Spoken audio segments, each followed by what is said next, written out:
السلام علیکم ورحمۃ اللہ وبرکاتہ۔ کیسے ہیں آپ سب؟ امید ہے کہ آپ سب خیریت سے ہوں گے، ایمان اور صحت کی بہترین حالت میں ہوں گے۔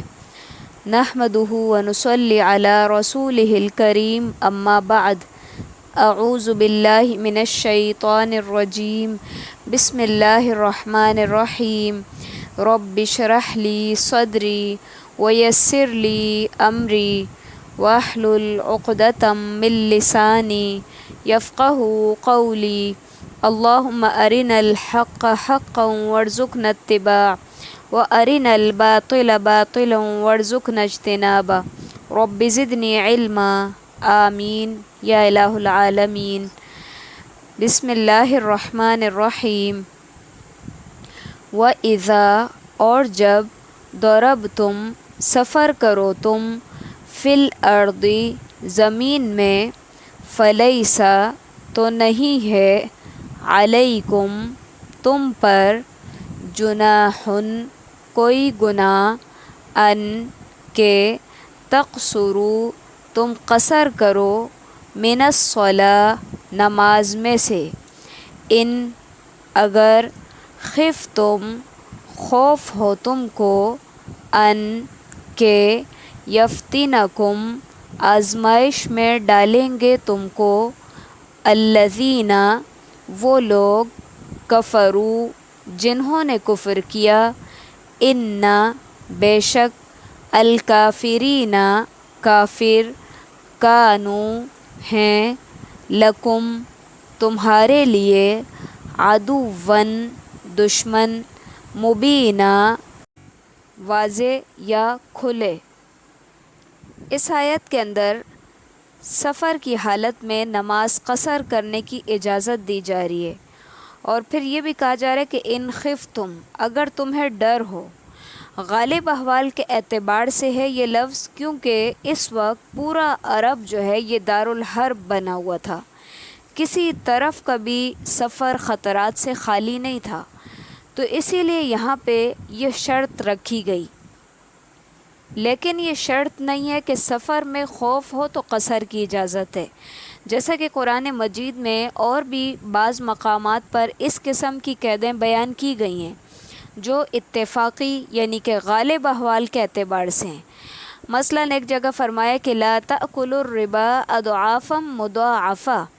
کہ سود کو بڑھا چڑھا کر نہ کھاؤ۔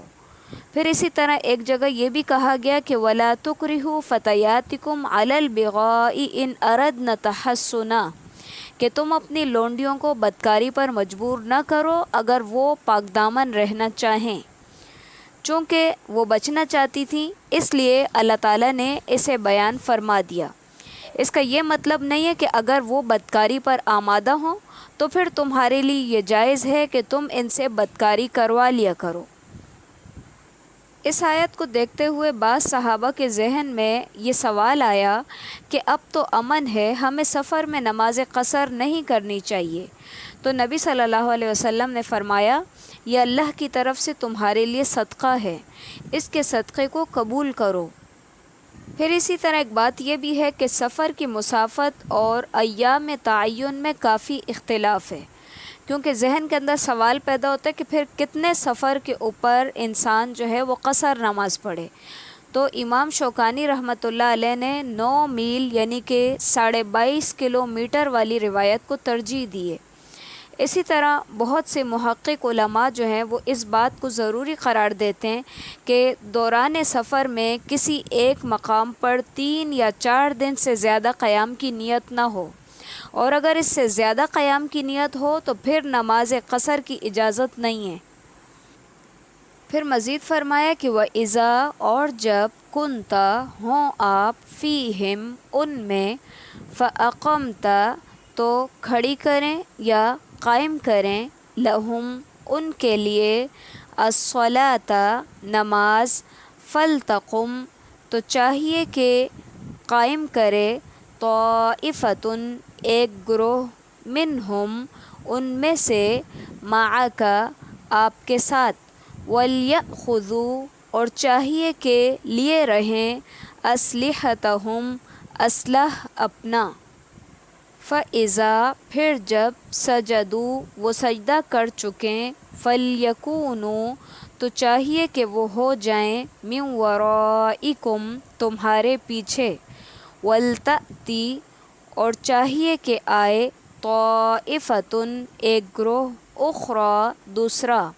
لم نہیں یصلوا انہوں نے نماز پڑھی فَلْيُصَلُّوا پس چاہیے کہ وہ نماز پڑھیں معَکَ آپ کے ساتھ وَلْيَأْخُذُوا اور چاہیے کہ وہ لیے رہیں حِذْرَهُمْ بچاؤ اپنا وَأَسْلِحَتَهُمْ اور اسلحہ اپنا وَدَّ الَّذِينَ چاہتے ہیں وہ لوگ کفروا جنہوں نے کفر کیا لو کاش تغفلون تم غافل ہو جاؤ عن اسلحتکم اپنے اسلحے سے وامتعتکم اور اپنے سامان سے فیمیلون تو وہ دھاوا بول دیں علیکم تم پر میلتن دھاوا بولنا واحدہ ایک ہی بار ولا اور نہیں جناح کوئی گناہ علیکم تم پر ان اگر کانا ہو بکم ساتھ تمہارے اذن کوئی تکلیف من مطرن بارش میں سے او یا کنتم ہو تم مرضی بیمار ان کے تدعو تم رکھ دو اسلحتکم اسلحہ اپنا وخذوا اور لیے رہو حذرکم بچاؤ اپنا ان اللہ بے شک اللہ اعد اس نے تیار کیا للکافرین کافروں کے لیے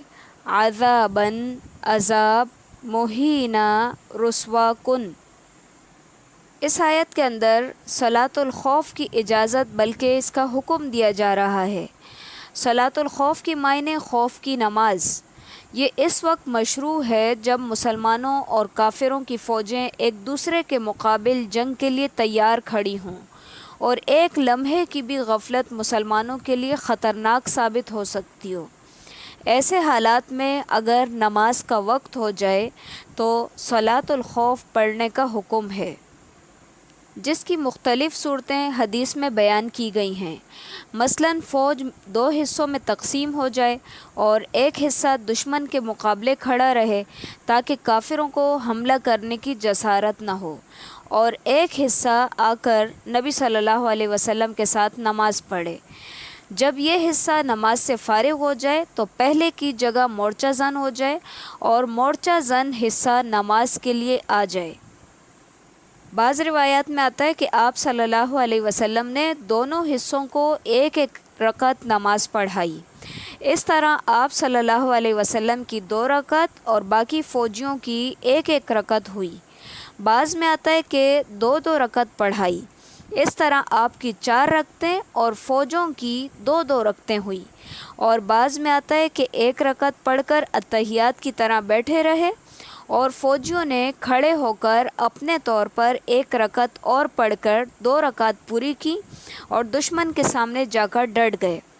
دوسرے حصے نے آ کر نبی صلی اللہ علیہ وسلم کے پیچھے نماز پڑھی، آپ نے انہیں بھی 1 رکعت پڑھائی اور اتحیات میں بیٹھ گئے، اور اس وقت تک بیٹھے رہے جب تک کہ فوجیوں نے دوسری رکعت نہ پوری کر لی۔ پھر ان کے ساتھ آپ نے سلام پھیر دیا۔ اس طرح آپ کی بھی 2 رکعتیں ہوئی اور فوجیوں کے دونوں حصوں کی بھی 2 رکعتیں ہوئی۔ فَإِذَا پھر جب قَضَيْتُمْ پوری کر چکو تم الصَّلَاةَ نماز فَاذْكُرُوا اللَّهَ تو یاد کرو اللہ کو قیاماً کھڑے ہو کر وقعوداً اور بیٹھ کر وعلی اور اوپر جنوبکم اپنی کروٹوں کے فَإِذَا پھر جب اطمأننتم امن میں آ جاؤ تم فَأَقِیمُوا تو قائم کرو الصَّلَاةَ نماز ان بے شک الصَّلَاةَ نماز کانت ہے علی اوپر المؤمنین مومنوں کے کتاباً فرض موقوتا مقررہ اوقات پر یا مقررہ اوقات میں، یا اس کا ایک معنی یہ بھی کیا جاتا ہے کہ وقت کی پابندی کے ساتھ۔ فَإِذَا قَضَيْتُمُ الصَّلَاةَ سے مراد نماز خوف ہی ہے، کیونکہ اس کے اندر تخفیف کر دی گئی ہے، اس لیے اس کی تلافی کے لیے کہا جا رہا ہے کہ کھڑے ہو کر، بیٹھے ہوئے، لیٹے ہوئے اللہ تعالیٰ کا ذکر کرتے رہو۔ پھر یہ بھی فرمایا کہ جب حالت جنگ ختم ہو جائے، حالت خوف ختم ہو جائے، تو پھر اس صورت میں نماز کو اس کے طریقے کے مطابق پڑھنا چاہیے جیسا کہ عام حالات میں پڑھی جاتی ہے۔ اور پھر آگے یہ کہ نماز کو مقررہ وقت میں پڑھنے کی تاکید بھی کی جا رہی ہے، جس سے معلوم ہوتا ہے کہ سفر و حج کے سوا اقامت کی حالت میں بغیر شرعی عذر کے دو نمازوں کو جمع کرنا صحیح نہیں ہے، کیونکہ اس طرح کم از کم ایک نماز غیر وقت میں پڑھی جائے گی، جو کہ اس آیت کے خلاف ہے۔ ولا اور نہ تہینوا تم سستی دکھاؤ فی ابتغاء تلاش میں القومی ایسے لوگوں کی یا قوم کی، ان اگر تکونوا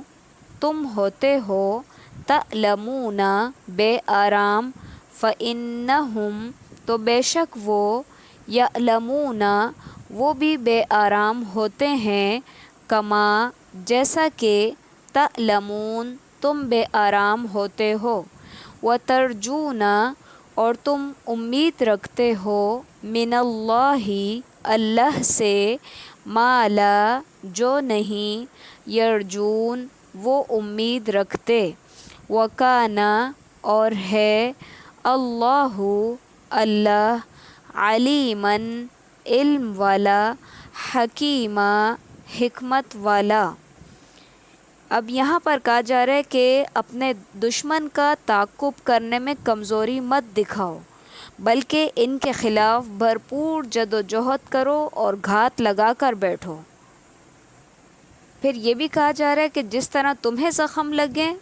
یا جس طرح کی تکلیفیں تمہیں پہنچی ہیں، بالکل اسی طرح کی تکلیفیں ان کو بھی پہنچی ہیں، اور تم تو اپنے زخموں کے اوپر اللہ تعالیٰ سے اجر کی امید رکھتے ہو، لیکن وہ اللہ تعالیٰ سے کسی طرح کی کوئی امید نہیں رکھتے۔